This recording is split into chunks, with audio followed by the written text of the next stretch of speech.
দ্বিতীয় দিনের শুরুতেই উইকেট তুলে দলকে সঠিক পথে ফেরালেন রানা। দুর্দান্ত ক্যাচ মমিনুল হকের, কম যাননি হাসান মাহমুদও। হাসানের ইনসুইংয়ে লন্ডভন্ড স্টাম্পের গড়াগড়ি শুরু। সিলেট টেস্টের প্রথম দিনে ব্যাটে বলে দাপট দেখায় জিম্বাবুয়ে। বাংলাদেশকে ১৯১ রানে অল আউট করার পর ব্যাটিংয়ে নেমে বিনা উইকেটে ৬৭ রান করে সফরকারীরা।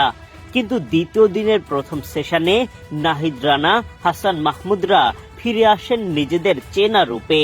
দুর্দান্ত বোলিংয়ে চাপ বাড়ান প্রতিপক্ষ দলের ব্যাটারদের ওপর।